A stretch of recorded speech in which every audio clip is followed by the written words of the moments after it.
Hello, everybody. Thank you so much for being patient.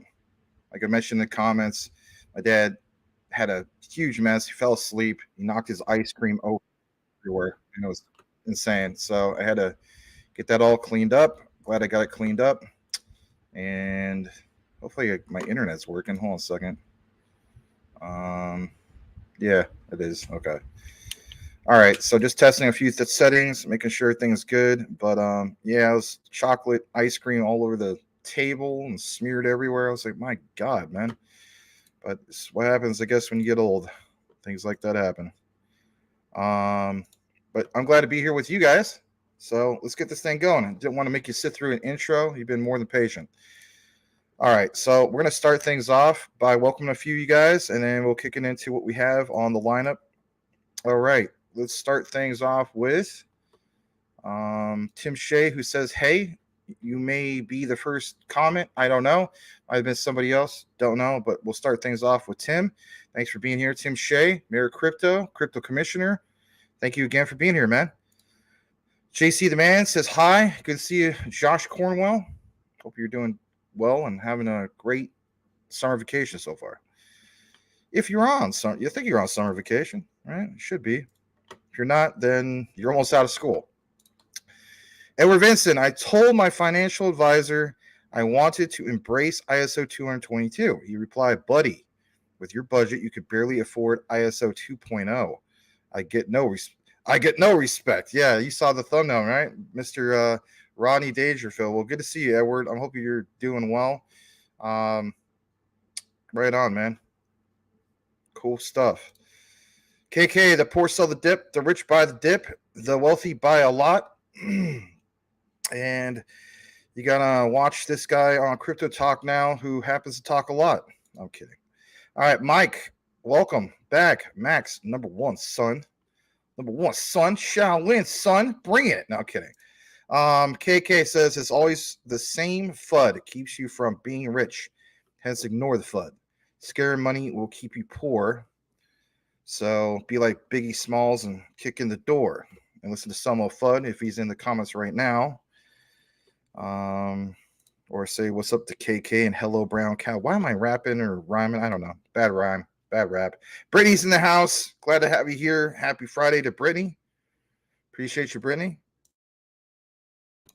All right, we're gonna kick it further down to the one and only Boomer Effing Sooner. Boomer Effing Sooner.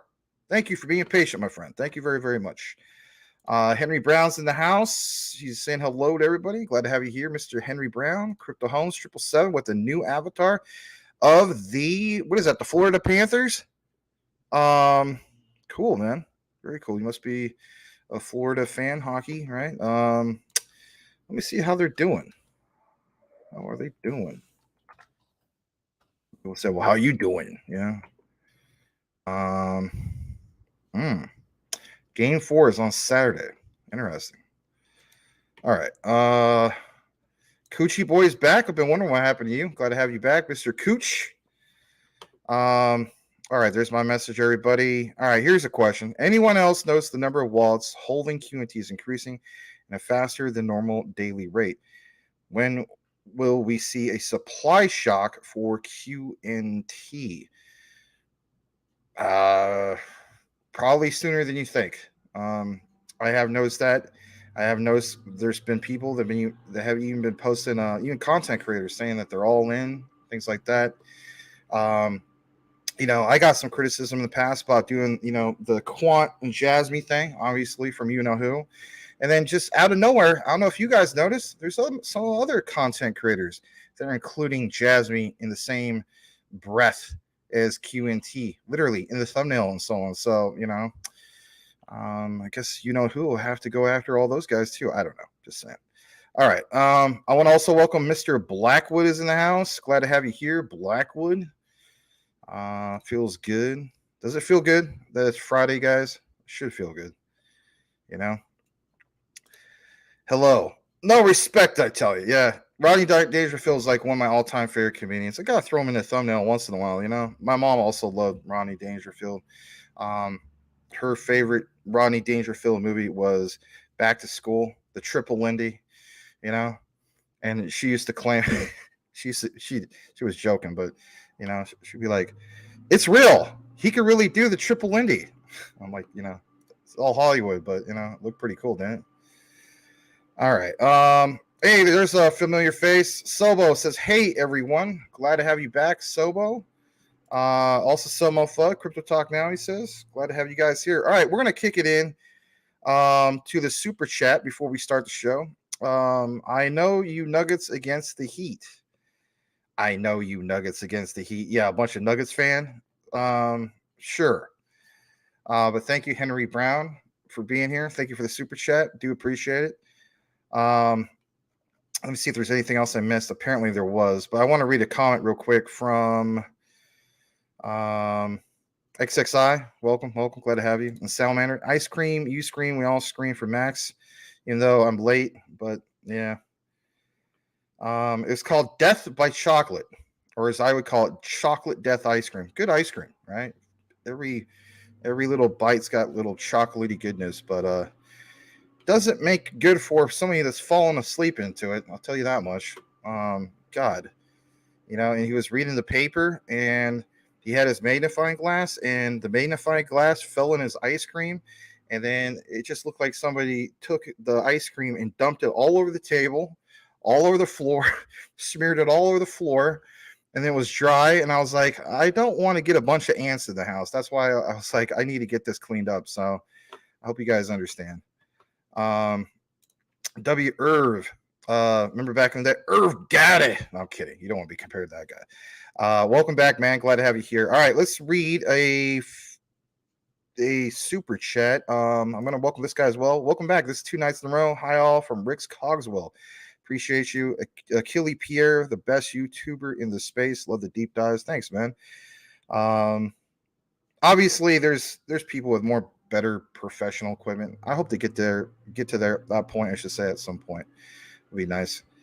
Like I was telling Larry, in the next true bull run and so on, where everything's like blasting off, probably will buy like some special media equipment, make it more of a professional production. That'd be really cool.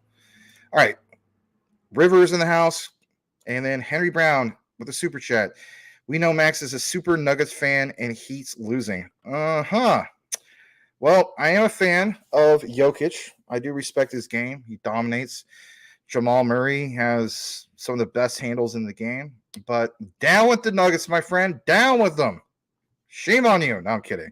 Not shame on you, but I do appreciate it. All right, we're going to kick it into what we have on the news lineup here in just a moment. Let's go ahead and kick it into that.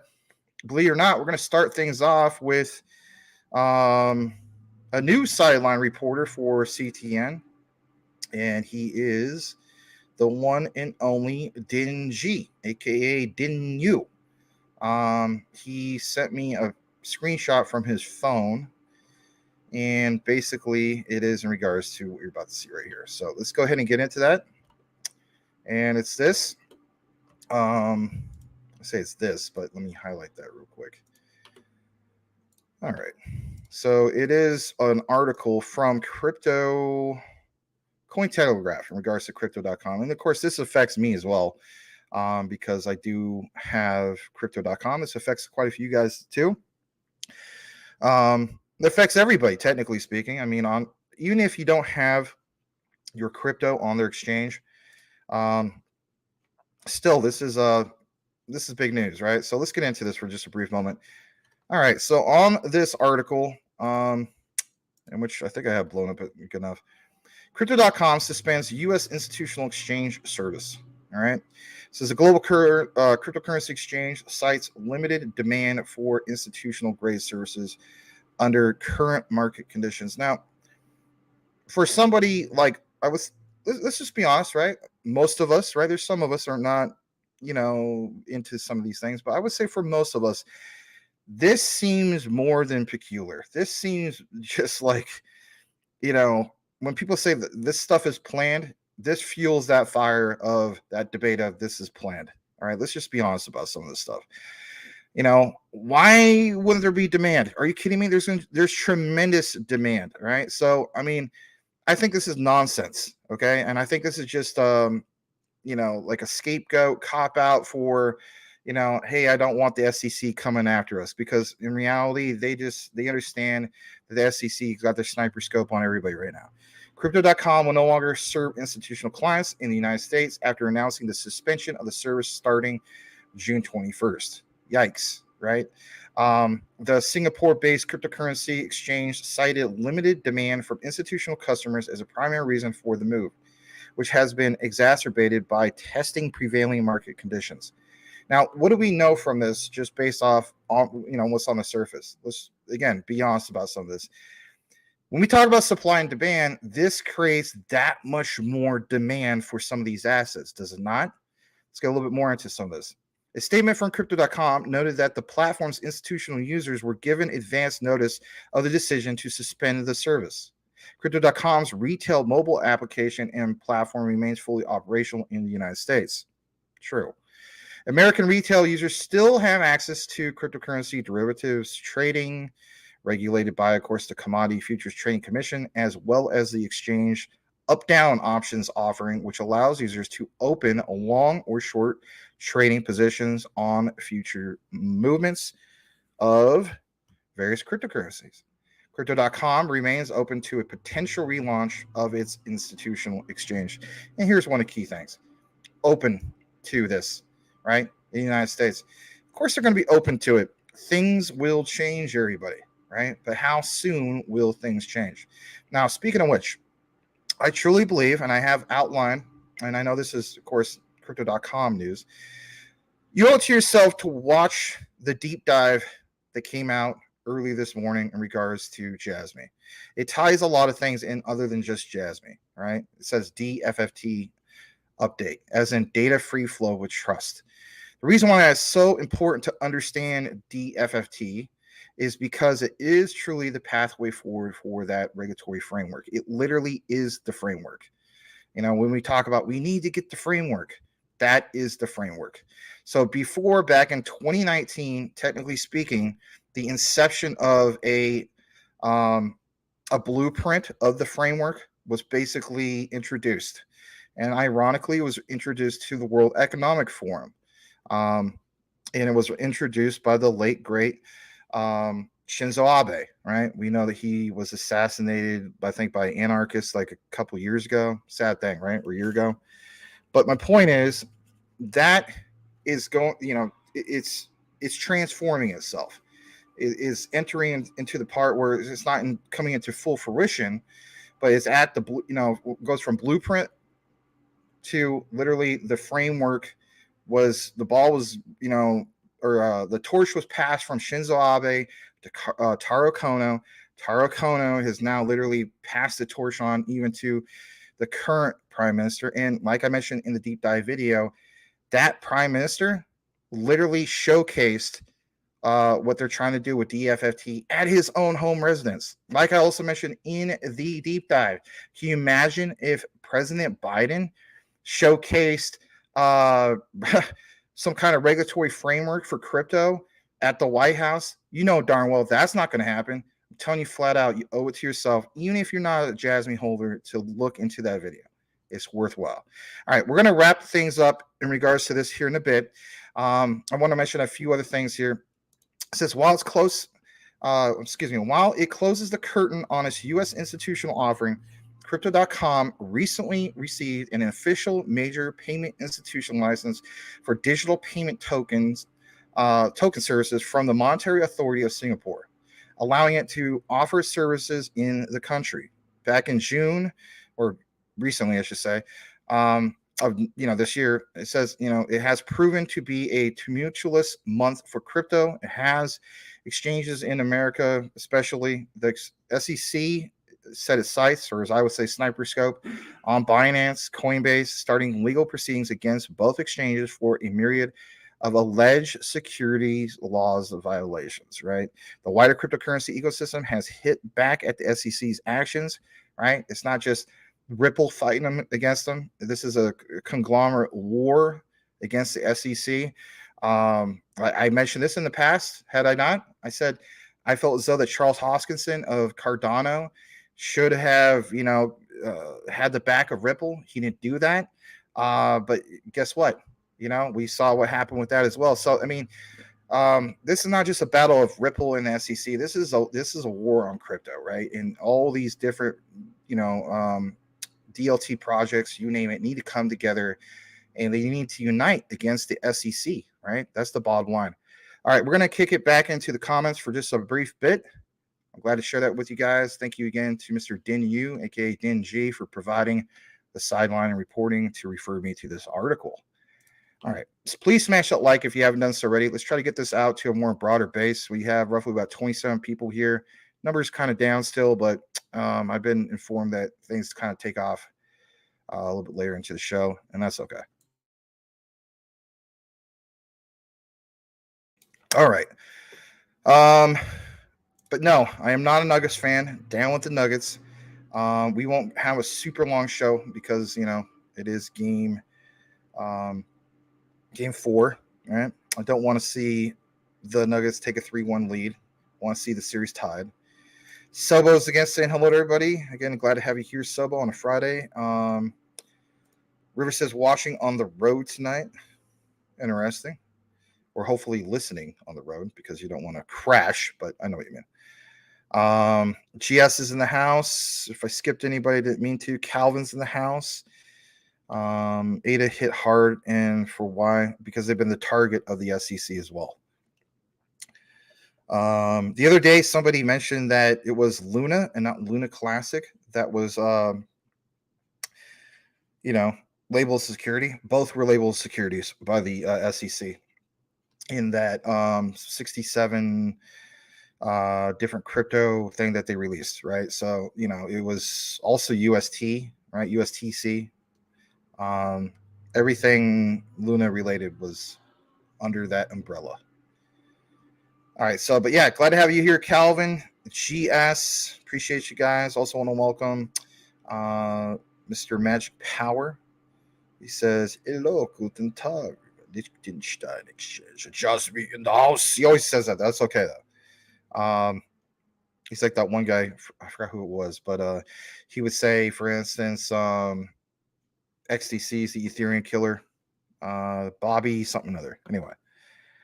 All right. Let's see if you guys have any certain questions. Want to welcome Jeffrey Shea, not to be confused with Tim Shea. He says Shea Butter in the house. Glad to have you here.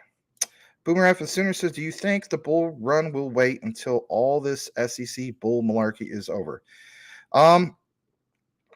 Here's the way I look at it, right? So there is a slight update, and I'm glad you brought it up since it's on you guys' minds. I was thinking about giving you guys a brief update in regards to this. Hopefully we have enough time to do it. And since it's on your guys' minds, I thought, you know what? Why don't we just get into some of the stuff that's on your mind, right? Why beat around the bush? Shout out to the late, great John Ritter. Played my favorite character of Shaq Tripper on Three's Company. There was an episode he says, oh, no beating, no bushes. If you know that show, you know what I'm talking about. Little known fact, that's my all-time favorite show. And you want to know why I watch that show? Is because I could be down in the dumps or in a bad mood. I could turn on that show and it makes me instantly happy. I don't know of a lot of shows that do that. That show's a classic. I own all the seasons. I own the spin-offs. You can't buy the spin-offs anywhere. Anyway, we're going to jump into this, and I'll share it here in just a second. So this, it's good stuff. Let me get it shared in a second. So let's see here. All right. Let's try to make this a little bit bigger. I know it's not on the screen yet. Just give me a second to blow it up a little bit more. I think that's probably big enough. All right. So I want to get another update in regards to this, but this still falls in correlation of everything we're talking about for the most part. I'm just going to pull off some of the banners real quick to make it nice and easy to read. All right, let's get into this. So, I have done this whole thing about the bull run thesis quite a few times. I want to jump into this just for a brief moment because clearly it's something that's on you guys' mind. I got that sound from my whatchamacallit being disconnected. All right, so here we go. All right, I have my camera still here. That's good. It says, we believe that relief is on the way for crypto markets, and that push towards 30, for instance, 30,000 BTC is in the cars over the next few weeks. Now, we understand that the whole thing of the SEC, some people feels like this is going to put everything on pause. Hear us out in regards to this, because according to what you're saying, Boomer, in light of everything, like, is this going to be delayed? How about this? Let's have everybody draw your own conclusion to this, right? So it says, as pointed out in previous weeks, BTC, and I'm going to zoom in a little bit more, has diverged from tech stocks over the past few weeks, and specifically ever since the debt ceiling impasse became front page news. We've chalked up the underperformance to the debt ceiling drama, further obfuscating, not pronouncing that right, and earlier, or I should say, an already unclear regulatory environment for cryptos in the US. Now, here's an idea of what's going on with this, and this is cited from Bloomberg. As you guys know, I have an annual subscription to Investor Place, but they have gotten quite a few things right. Like, I would still say the ratio for me personally is about 90-10. I don't know of a lot of places that are able to, boast that. So, like it says right here, waning Bitcoin's correlation to tech stocks, right? That's what they're talking about. That's what's referenced. You see this dating all the way back to 2019. We have covered some of these things in the past. But it says, however, the debt ceiling drama is now old news. It is, right? A debt ceiling deal was struck, not necessarily last weekend, but a while ago. That deal passed the House vote earlier last week and so on. It passed a Senate vote just 2 days ago. It wasn't 2 days ago. You got to keep in mind this is a few days old. But it says they reached a resolution on the debt ceiling. Some of us know this. Some of you guys aren't caught up on it, and that's okay. Our thesis has long been that once the debt ceiling drama basically passes, politicians will be free to dedicate more time and resources to crypto regulation. And let's just point this out for a moment, all right? That's literally what's going on. Now, you may not feel as though a lot of this is going on in the United States. It is going on in the United States. You have seen certain members and their constituents talking about some of these things. Where it really, really stands out for me, though, personally, is what you see. Again, like I was telling people, watch the whole thing about DFFT. It's not just a Jasmine issue, all right? It's not just a Japan issue. But that was literally went from the phase from the blueprint to the framework, and the ball is really, really rolling. And how we know that the ball is really, really rolling, just in case you haven't seen this, is what I'm going to show you right here. And we'll jump back into this just to kind of keep a good flow.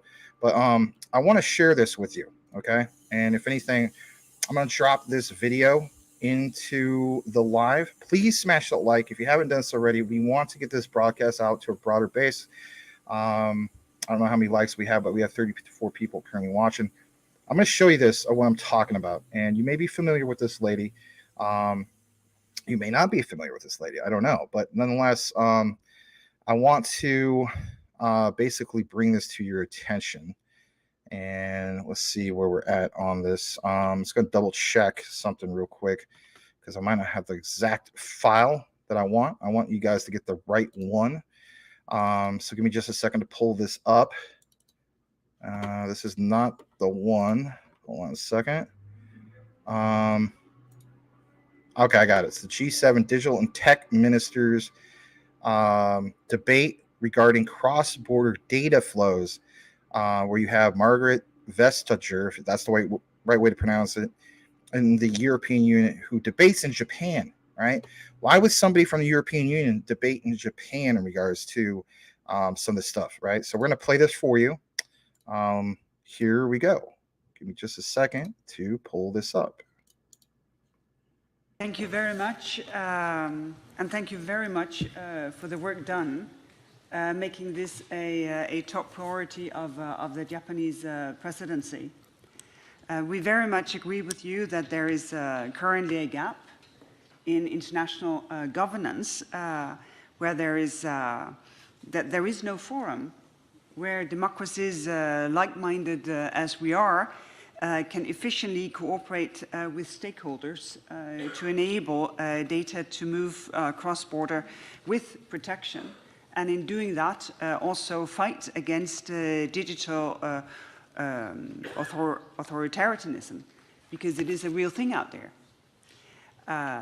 So we very much support this initiative for an institutional arrangement partnership.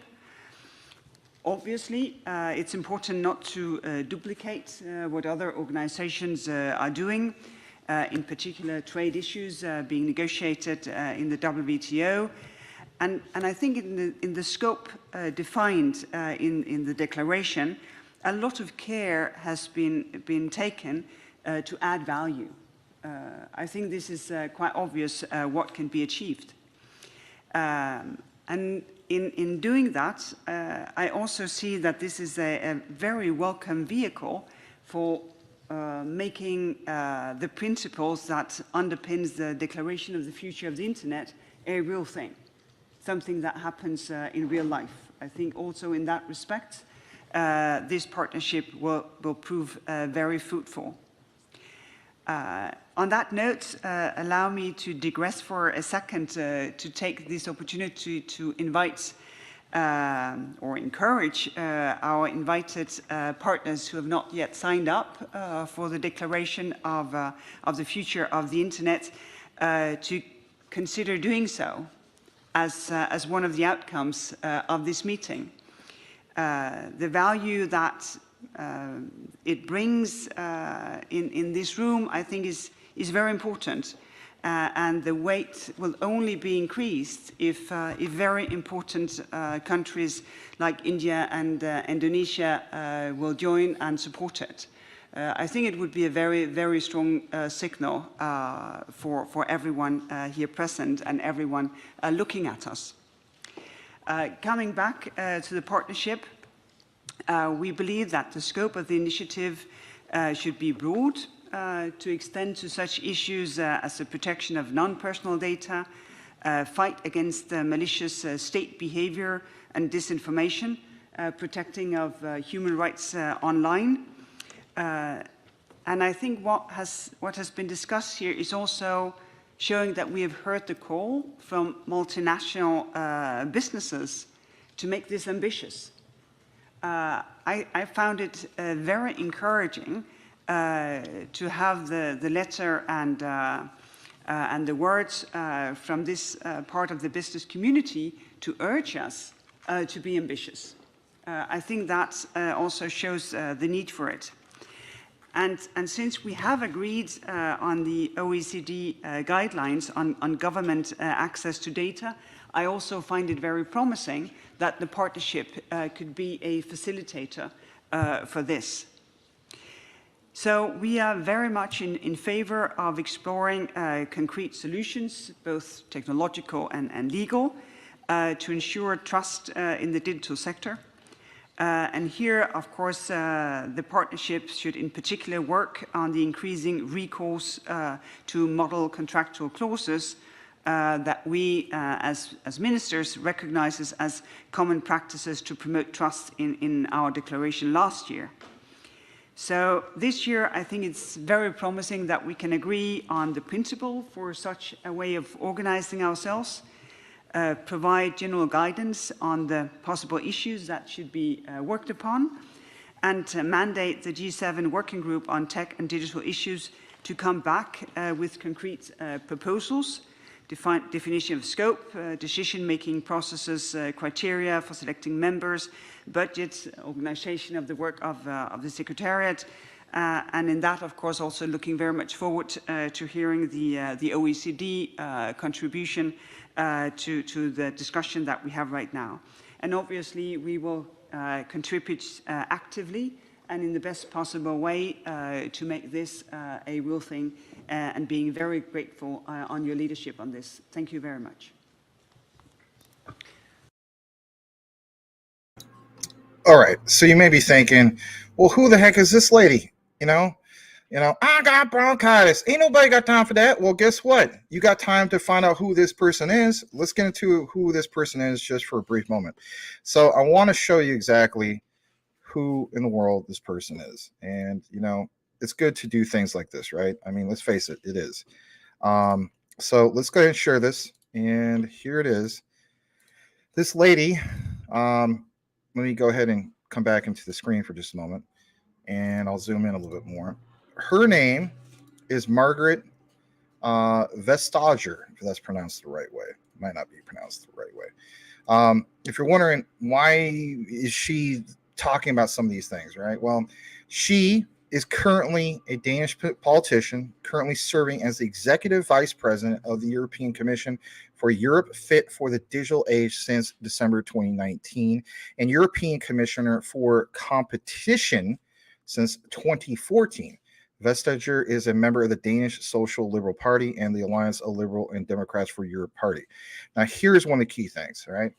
The point is this: to have somebody on board from the European Union that understands, look, Japan is leading the way and embracing that, right? So it's not just Max trying to do a cool Jasmine video and, ooh, look at this.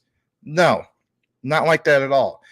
It's worth paying attention to why this person has this type of clout and her influence and what she wants to get done as far as getting some of these things probably introduced to what? The institutional investors and so on, right? So while we have a narrative here in the United States and while there's doom and gloom, what appears to be blood in the streets in regards to crypto here in the US and crypto.com saying, hey, we're done with the institutional stuff until later on. Understand there's something going on in the background behind obviously closed doors where there's other people talking about some of these things, obviously, in that regard. Sorry for the interruptions. So let's jump back into the comments for just a brief moment. Give me just a second.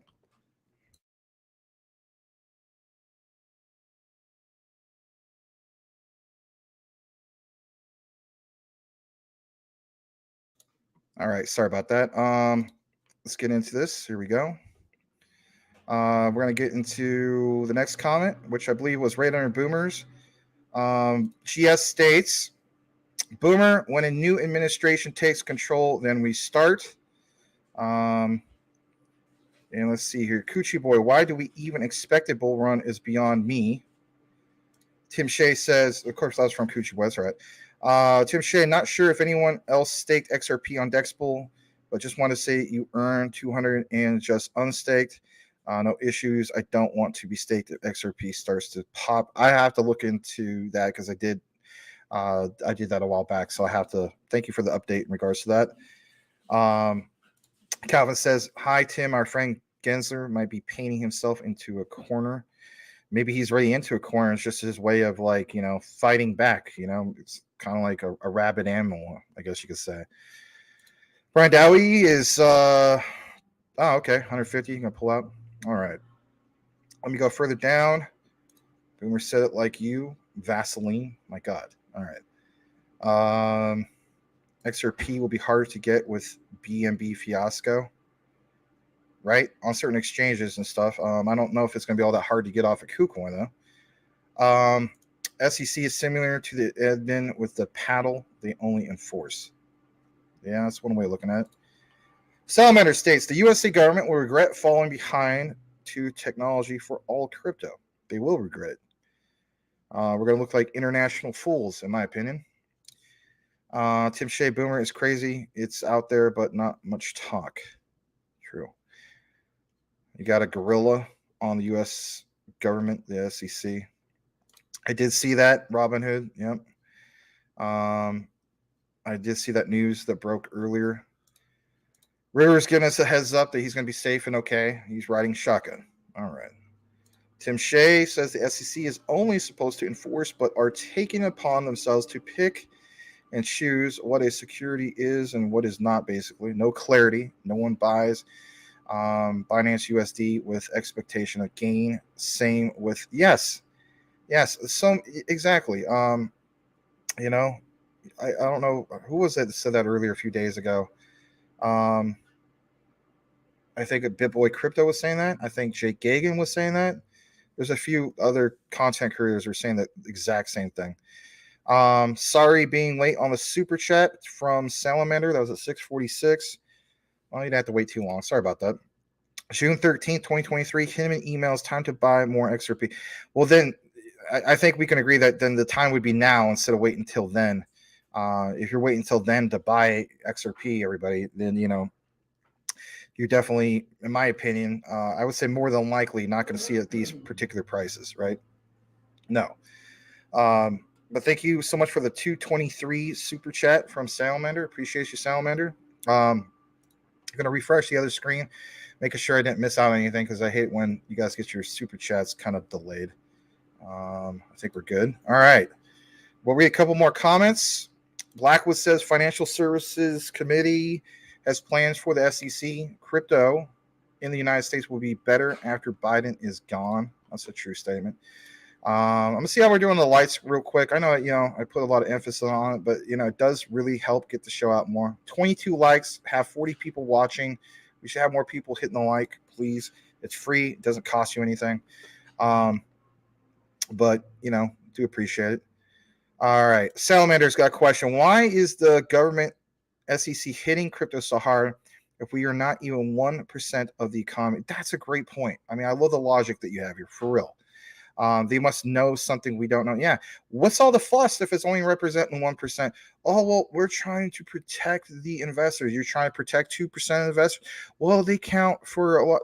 And okay, well, as people would say, who is part of the higher income class, right? The 1%. Oh, well, if maybe the 1% invests into the 2% adoption or 1% of what's being used, what I mean? Like, we're not dumb, right? We gotta, we can see what's going on in between the lines and so on, right? Venom S, welcome. Patient pays off. Glad to have you here, Venom S. Consider changing your avatar. Something speaks more about who you are and what you're about. And you could do something of like a really cool looking cobra or something, or whatever you want. You don't have to, but let's welcome Venom S. Big money is coming. They are. That big money is like basically, the Black Rocks of the world and so on. But they're not going to come until they get that clarity. And I can't blame them. If you're that big and you're that legit, do you want to have that clarity? You can't have it be something volatile where you feel like you're going to get rugged. You guys are having a conversation.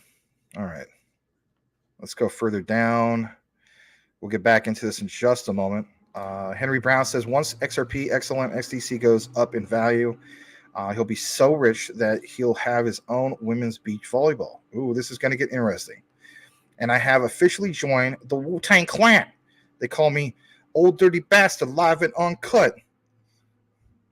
Henry Brown wants to get shatterproof. You want to get your gun? Shoot, blow. How you like me now? Don't mess with my style. Get ruthless. Wow. You want to get your teeth knocked out? Anyway, yes, I remember my ODB. All right. Yes, please hit that, smash that like. Let's get into a little bit back to what we have. So I'm glad to share, obviously, who Margaret Vestager is and so on. And of course, I was included on the whole thing for the Jasmine deep dive, right? We're going to jump back to the other article that we had in regards to the bull market and, all that juicy stuff, right? So let's get that back. And let's share this other one instead. So basically speaking, it's that, right? And, politicians, right? Here's another politician, obviously, but from the European Union, okay? They are going to, dedicate more time. You see that. It's not just Japan now. The ball is really rolling. In my opinion, it is. It may not seem like it here in the United States, but you got to keep in mind, we don't live in some of these other places. But we could definitely do more of the research to find out what in the world is truly going on. Telling you flat out, data-free flow with trust, DFFT is that pathway forward. All right, so this is going to inject more clarity, like it says, into the crypto regulatory environment and by extension, boost crypto prices. May not feel like it in the short term, but you always got to keep in mind, I always try to tell you guys, pay attention to these 4-year cycles. I understand that we're all wanting the bigger picture, right? I'm on board too. But we want to have, the big institutional money. We want to have that utility run. We haven't had a utility run in crypto yet. There are steps put into motion, right?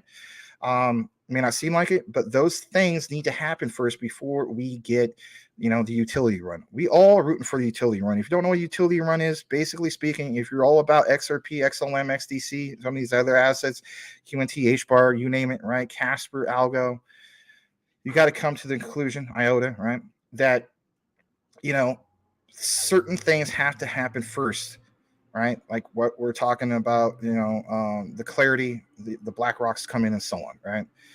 We're not there yet, right? But what makes it exciting is, okay, well, even if the utility run wasn't to happen yet, there's something to be paying attention to when it comes to the 4-year cycle, the boom cycles, and so on.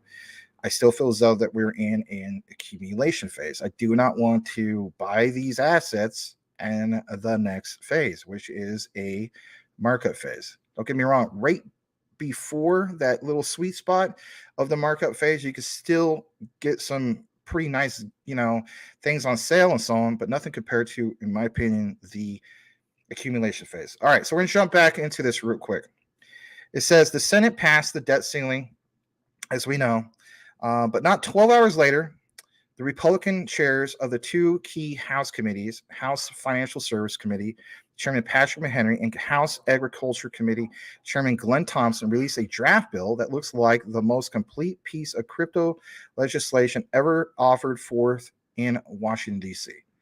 It includes a guideline for how to initially treat digital assets as securities and then eventually as commodities. Now, is this truly the pathway forward, right? This is something that we should talk about. The 162-page draft bill is meant as a starting point for a bipartisan discussions or how to regulate cryptos. It's big. It's, quote, the first step, if you will, right? So it says once that bill was announced, Bitcoin jumped from 27K to 27,250, right? Some people may think like that's not the biggest deal. It is. With BTC, if you get a fluctuation of like 2% or more, it's considered a big deal, right? It's not like some of these altcoins where it's like, oh, Shiba Inu is up 2%, like big whoop, right? With BTC, it is a big whoop. Marking its sharpest rally of the week.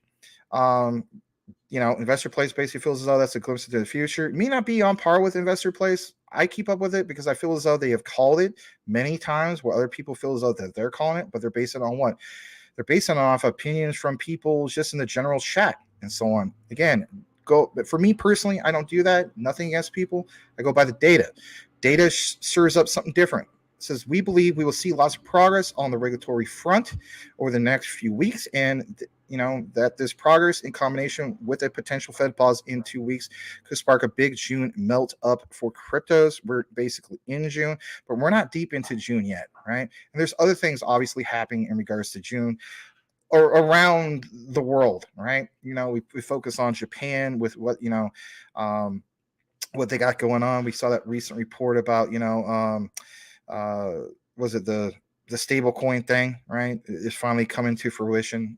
Later on, we were going to hear things about capital gains basically being cut. So there's a lot of good things, but what about the rest of the world, right? Not just Japan. Great, right? Where are we going with this? So that brings up another important point. Don't forget about the Fed pause. I keep telling people, like, what about the Fed pause, right? Maybe getting tired of me mentioning about the Fed pause. Well, it says despite the strong jobs data this week, the futures market is still pricing in 70% odds of a Fed pause. And think about that for a second, right? Mike Cornwell, he does some of the futures market trading, right, with leverage and so on. So still pricing in 70% odds. That's pretty high odds, right? At the June meeting in 2 weeks, because inflation data continues to decelerate rapidly while the voting members of the Fed seem to be voicing support for a pause at the meeting. Now, here's the target rate probabilities for the 14th of June 2023 Fed meeting. And let's face it, guys, let's look at this real quick.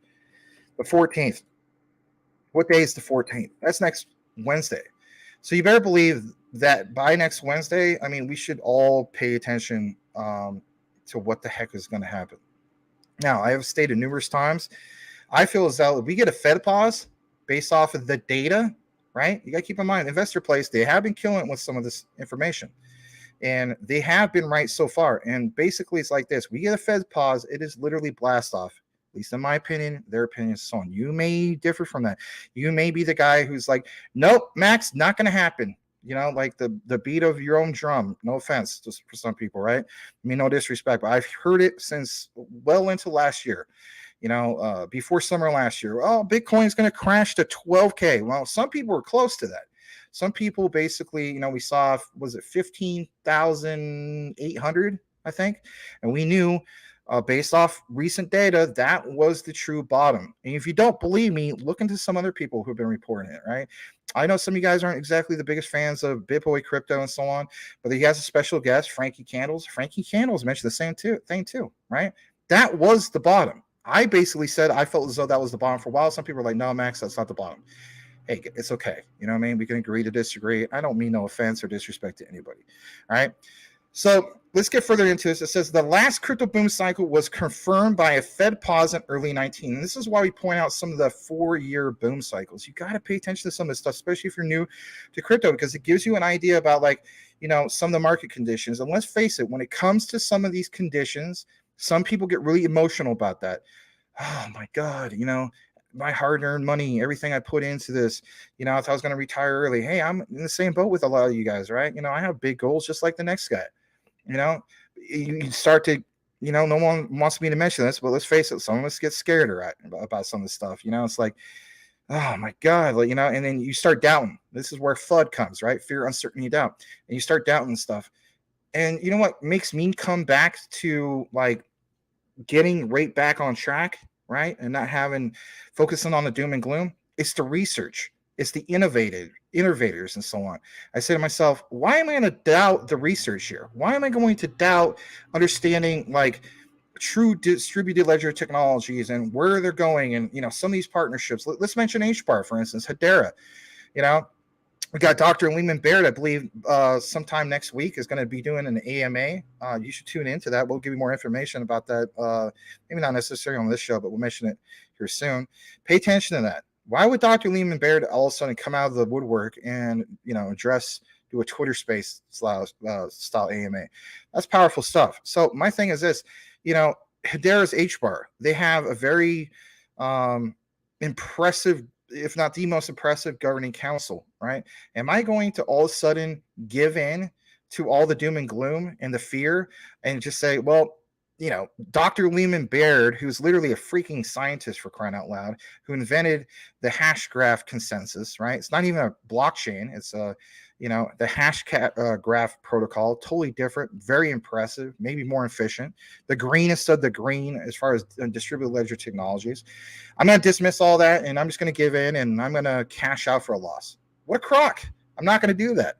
I understand that there is puppet masters. Maybe people don't want me saying this, but I really feel as though there's puppet masters. Basically, they're pulling strings. We will get into a video that Tim Shea showed literally yesterday. And if you look into it, it shows Gary Gensler, and he looks like he's looking at a script, right? Again, did he write that script, or is there other players, right? The puppet masters using him as just that, a string puppet to say what they want, to get that agenda, that narrative out to the masses, for they basically fall prey to, you know, this regulatory body of, you know, the SEC and so on. All right. I will get back in the comments in a bit. Look what it says here. We imagine a Fed pause in 2 weeks would do nothing other than be extremely bullish for cryptos. All right. Within the next 2 weeks. Right. Again, we have to pay attention to that Fed pause. So if you want to have a crypto date, maybe you're like me, you have a crypto calendar. Yeah, Max has a crypto calendar. I never knew that, Max. You never told us about that before. Yeah, I have a crypto calendar. And on that crypto calendar, basically, we should pay attention to what's going to happen on next Wednesday. All right. That's a big, big date, right? Some people call it buy the rumor, sell the news. But I'm going to tell you flat out, we get a Fed pause, you should see the overall market do something. And if it doesn't, then there's because something else happened, right? Maybe the SEC, you know, did something even more monumental. I don't know, right? I'm not a fortune teller. So here's something that we showed you guys before, right? On previous ones and so on. It talks about the Fed pause that happened back in 2019, where Bitcoin did bottom. Look what happened. Boom, Bitcoin surged. Okay. The Fed pause, you know, is it going to happen right now in June? Look what happened, right? What happened basically is during the time of that FTX monumental thing back in December, BTC 12,800 and so on. We get a Fed pause in June. Is it going to be blast off? I feel as though it could be, right? And as we know, BTC and ETH still represent 81% of the overall crypto market. I understand. We want the utility to run, right? But we're not there yet, okay? So we still should pay attention to some of these boom cycles. And if this happens, that's big. There's still big money to be made, in my opinion, by late 2023. But of course, we're all looking forward to 2024, Bitcoin halving, 2025. Some people feel as though that's where the true all-time highs are. But basically, it's like this, right? And I'm not going to keep focusing on this. We'll get into a little bit more about this. But I want everybody, it's not financial advice, but I would hope most people would do this. If you don't have some kind of portfolio manager to pay attention to your cryptos, to be honest, I don't mean this in a bad way. I don't know what you're doing, because you should pay attention to previous all-time highs of whatever asset you own. So I'm gonna throw one out there. Like, obviously, you guys know I'm heavily invested into Filecoin. I got back into it. I'm currently kind of wrecked right now because of what happened with the SEC, but I didn't panic. And the way I look at it with that is like previous all-time highs. I think it was like, I don't know, 142 to 162 roughly. If it gets back to that and then some, I feel as though it will supersede previous all-time highs. That in itself, like, I could pretty much walk away from crypto. I'm not going to do that, obviously, but just know that I mean, that right there is like $250,000. Obviously, I'm not going to be satisfied with that. I mean, there's a lot of other projects, but here's the thing. If BTC and Ethereum represent roughly 81% of the overall crypto market, you have projects like Jasmine that run in correlation with BTC. So even with things like, Jasmine, this is big, right? So even if people aren't personally invested into Bitcoin and, BTC and Ethereum, just know this, right? If you hold, for instance, Jasmine, it runs a correlation in regards to that. And some people are saying, by 2025, maybe in that area, if we get to new all-time highs for Bitcoin, will it possibly be 100K? Well, how about this for a moment? If it ends up being 100K, right, which means new all-time highs, because previous all-time highs is 69K, then that in itself would make Jasmine worth a hell of a lot of money, right? And that's, beyond the note of like what they got going on with these blockchain PCs and so on, and not even counting, the whole concept of DFFT and so on. So, this is why we consistently pay attention to this. At least that's what I'm doing.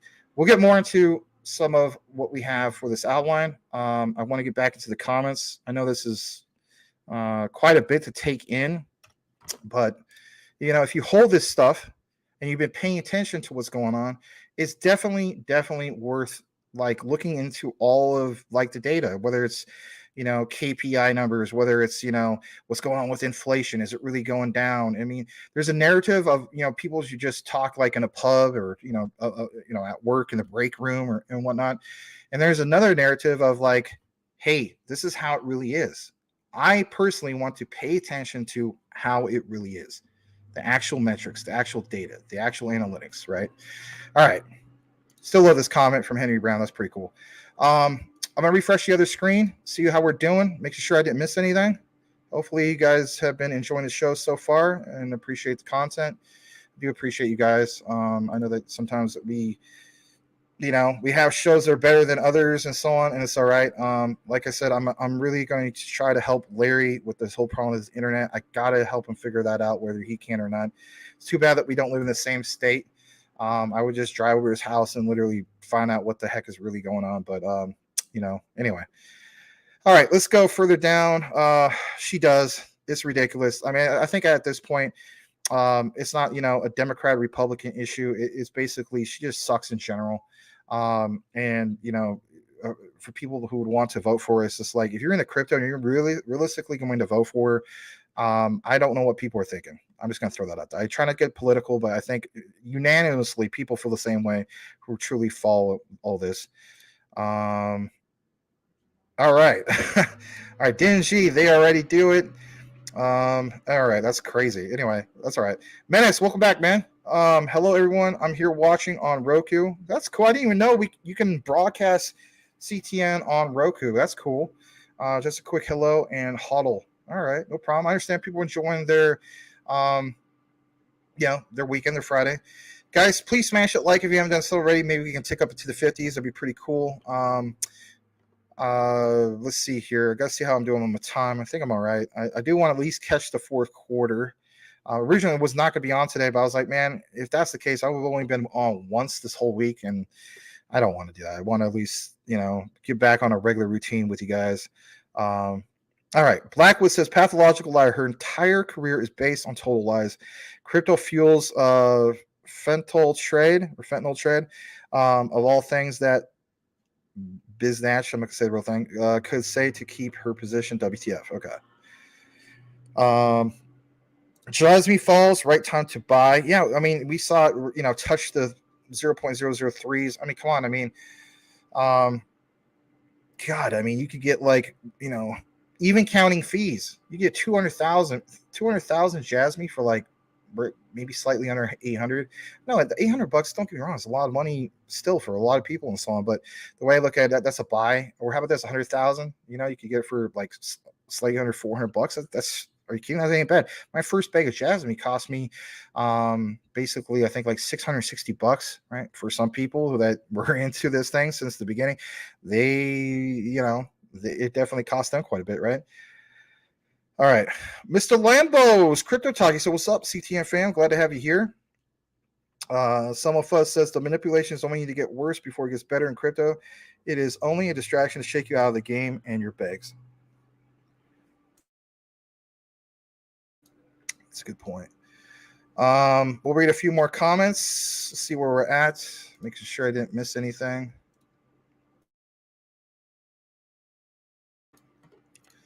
All right. We have this from Magic Power. First, they tried to control the crypto market, but they didn't make it. Yeah. It's amazing how we have people, especially like Elizabeth Warren, who makes comments on her perspective of how crypto is and so on. And what about that other guy? I keep forgetting his name. I apologize. He's a Hollywood actor / producer / director. And he wrote a book, and he's like very, very anti-crypto. And he basically calls it all like a Ponzi scheme. I think you guys know what I'm talking about, but I forgot the guy's name. I have seen him in a few TV shows and movies. Forgot his name. It's just not coming to my attention, but he's a big proponent of being anti-crypto, and his influence is damaging. It's just like he claims that he understands the concept of blockchain and DLT, but he still labels it all a Ponzi scheme. But it's whatever. There's always going to be people like that. That guy is like literally King Fud of Fud Island, as far as I'm concerned. All right, Salamander says if Coinbase is being sued, then just relist XRP. Damn it! Right. I mean, if you're gonna go down with the ship, you get what I'm saying. Magic Power, and now it's time to buy and prepare for the market rush to earn as much as possible from it. Yeah. Welcome to Mike Cornwell, aka Elon Muff. Thanks for being here. Coinbase should list XRP and PayPay as a big blank U to the SEC. Yeah, if the SEC won't let me be, I'll be me on MTV because I feel so guilty without me. That's a weird rhyme from Eminem. Anyway. We should find out if Eminem's into crypto, right? Anyway, River says, it seems like June 13th is all the talk on my feeds. Yes, very much so. It should be on the talk of everybody's feeds. The 13th and even the 14th. That would be a great blank U. Yep. All right. Read a couple more. Magic Power, the triumph of cryptos can no longer be stopped with or without the USA. Venom S says he's holding AXS. Stardog. Great to see Stardog in the house. All right. Thank you for being here. Yes, please smash that like. Let's see how we're doing on the likes real quick. We have 35 likes. Well, at least it increased, and I do appreciate that. I'll read this real quick, and we'll kick it back into the outline. Mac and Ada dropping so hard, think they're going to zero, which is my buy zone for those projects. You know what? I may finally buy my second bag of ADA and buy more Matic if that's the case. Yes. Because, I mean, I believe in technology. Just because something is going to go to zero doesn't mean that they can't rebound. I mean, look how many projects, technically speaking, right? I'm not trying to justify all of it because there's some that are garbage. But look how many projects have lost 90% of their value, but are actually good projects, and we know where they're going, right? Obviously, we're going to include Jasmine.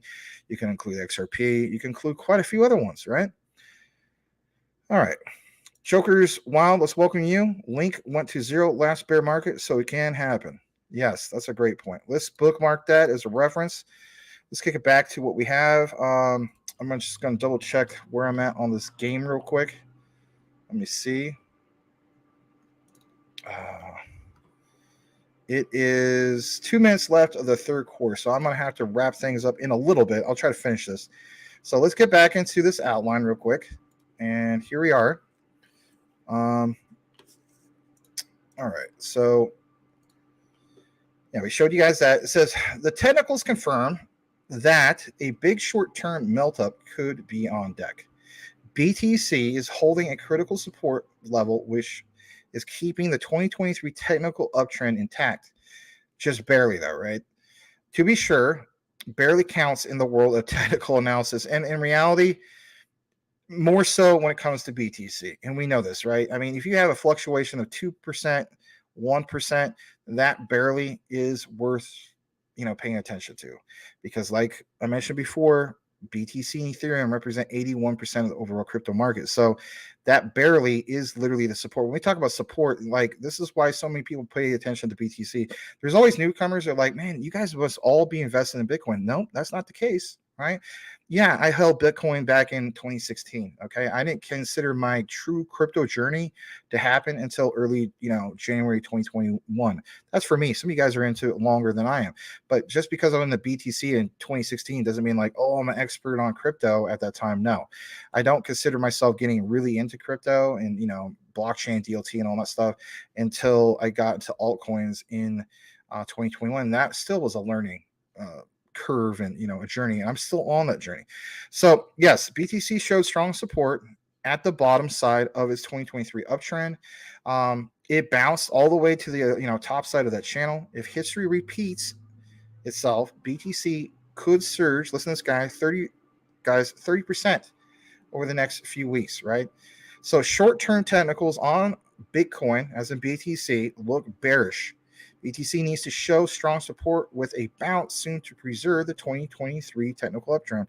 Here's a representation of that. I wish I could make it bigger than that, but it's just it's not going to really look all that great. So, there's where we're at. If you're wondering what year some of this stuff is, like it shows, right? June, or I should say January, 2023 and so on. And you do see where it's cut off on June. And, if you've been following us here at CTN and so on, some of the, things that we do in regards to this, you'll come to the conclusion like, all right, this matches up with some of the other things that were reported. And it hasn't diverged much since then. Okay. I'll give you guys this real quick. So, basically it says overall, we remain bullish on cryptos. Even myself, I remain bullish on cryptos. I still feel as though that this is the accumulation phase. I consider it a blessing in disguise, right? I don't want to accumulate these assets when they're sky high. Just don't want to do that. We obviously know a lot of people will do that. Hence the same people that came into Bitcoin at 69K and they're wrecked, right? But near-term consolidation is totally normal and even healthy. Our analysis suggests this consolidation period is nearly over.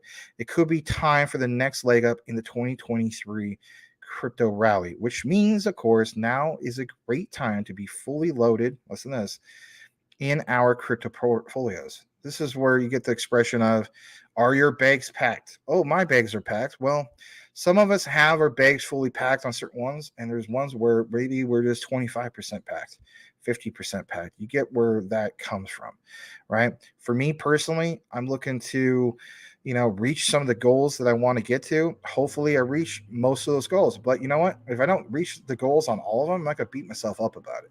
I'm also going to understand that in the future, just because, I'll experience my second bull run, or for some of you guys, your first, or some of you guys, like shout out to Selmofo, this might probably be, I imagine, your third one, if I'm not mistaken. The point is, we're all going to experience at least one. Where do we go from there? Right. And I hope that all of us can come to the conclusion in the future that we will pay attention to what goes on in market conditions. Yes, we understand that with a utility run, it changes that, but we're not in a utility run yet. We should pay attention to the 4-year cycles, at least for the time being. Okay. So glad to share that. Let's see if there's any other notes. Nothing too big in that regard.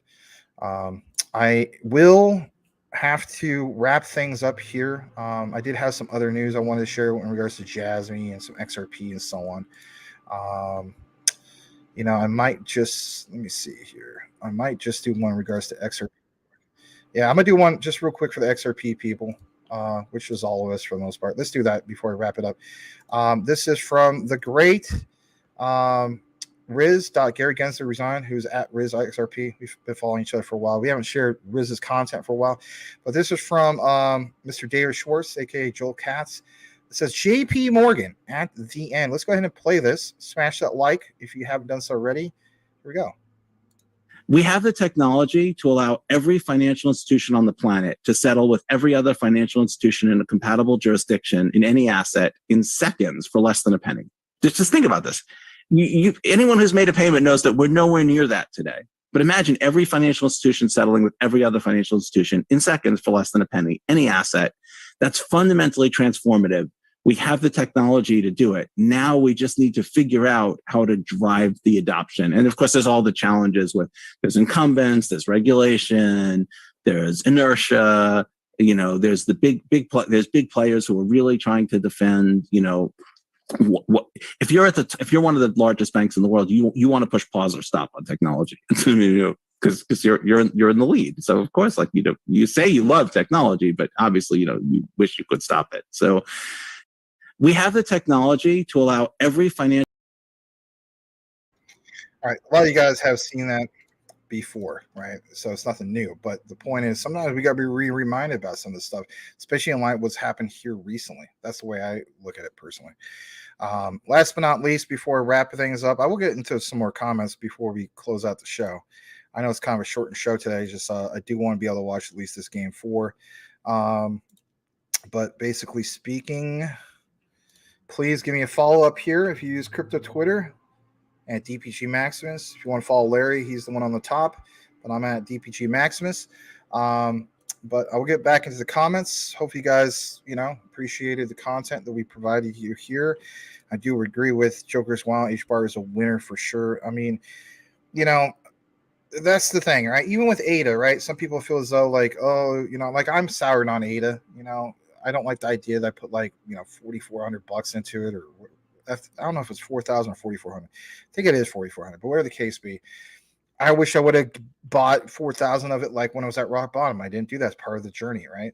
But I will state this, even though I'm set with ADA, right? If some of these things happen that you guys are mentioning, Polygon, Matic down to near zero, or ADA near zero, like was it at like 30 something cents, right? Yeah, I will recognize those opportunities and buy it, because I realize that at some point it's going to rebound. The technologies that they have and so on simply makes sense. Just because some of these regulations seem to suppress things, there's other avenues that can happen. There's things that will come into fruition in the future. If we truly believe that all these things are long-term plays, then understand in the long term there's going to be things that will come into motion to get us to where we need to be. But I think a lot of us put too much focus on the short term. And, don't get me wrong, we should all pay attention to it all. But if it's a long-term hold, I think we're good on a lot of these. If it's a short-term play, then I can understand some people really, really panicking, right? Anyway. Stump Rider, welcome. We're wrapping things up here in a bit, but I do appreciate you being here. I'll read a few more comments. This is such a power grab. Gensler at MIT praising algo. Yeah, exactly, right? It's so hypocritical. I don't think a lot of people saw it, but I sent like a reply to Gary Gensler when he was trying to address everybody. He put out that PR message or whatever it was. I just replied. I was just like, you're literally the Benedict Arnold of crypto. Because he praises algo back in the day, and then at MIT he even talks about how Ripple is a great solution, and just so many contradictory things. I'll read this as well from Magic Power. All cryptos will get clarity through regulation. The crypto market will be heavily clean. Over 99% of all cryptos will disappear because they are garbage. New cryptos will be subject to strict regulation. That's a good point. Let's go and welcome a few more people. Robert Hayes, XRP, says, glad to have you here, Robert. Venom says Jasmine, Bitcoin in Japan. Very true. I'm missing so many new people here to fist. Have to multitask. Jeez. April Cornwell, welcome. Glad to have you here, April. Hello, Max, and hello, everyone. Hello to April. GT's back. Representative Brad Sherman is also a problem for crypto. Denver is running Miami out of the gym. I'll have to see what's going on with that. Last I checked, they were okay. Crypto Pops up, Max. Here to smash that like. Thanks for covering H-Bar. I'm buying it like a boss. That's cool. Welcome to Menelect. Keep up with the great job that you're doing, Menelect. Don't think it's been unnoticed. People definitely notice what you're doing, man. It's really awesome what you're doing. Keep up the good work, man. Appreciate you. All right. Let's see what else we got in the chat. Making sure I just don't miss anything too much. Glad you guys are welcoming each other. Want to welcome HTN, aka she told me to refer to her as Hun. I guess that's what your friends call you, Hun. I did send you a message back, Hun. Do not get twisted. She's not my Hun, you know. But you know, she was referred to as Hun. Anyway, nice to have you, Hun. She's a business owner, owns a coffee shop, man. That's so cool. Anyway, thanks for joining us back here, Hun. Yes, I would like to do a Twitter space with you in the future. I haven't done Twitter space yet, but send me a DM. Like I said, I sent you what my schedule is and so on. We'll try to make that happen in the future. All right. I did read some of this stuff. I mean, I'm glad you're reporting it, but some people pointed that out. All right. Let me see. It's got to kind of really wrap things up here. Just trying to see if there's anything specific. Oh, that's okay. Han. If I said, it's not like you said Hun. All right. Han. All right. I'll try to remember that. Kind of like, you know, Han from Fast and Furious or something. All right. There we go. All right, guys. It's been a good show. We'll see you guys back here tomorrow at 9 p.m. Eastern, 6 p.m. Pacific for Crypto Talk Now. As the saying goes, know what you hold, know why you hold it. The research trumps all FUD. Always try to remember that. You know, this thing is a journey, right, that we're into. It is a race. It's not a sprint. This is not a get rich quick scheme. Yes, there's some meme coins that can get you, I guess you could say, rich, right, if you're lucky and so on. But the way I look at it, this thing is a marathon, and some of us finish the race. Are you going to be one of the people that finish this marathon race? That's the bottom line. All right. I hope that we all can finish this race together. Some of us will finish it before others. How do we know that? Based on what we hold and how much of the asset we hold. And it's okay. Some of us hold a lot of XDC like Salamander and so on, right? But the point is, like I said, know what you hold, know why you hold it. Research trumps all FUD. Have a great night, everybody. This is Max on behalf of Crypto Talk Now. You have a great weekend. We'll see you on the next one.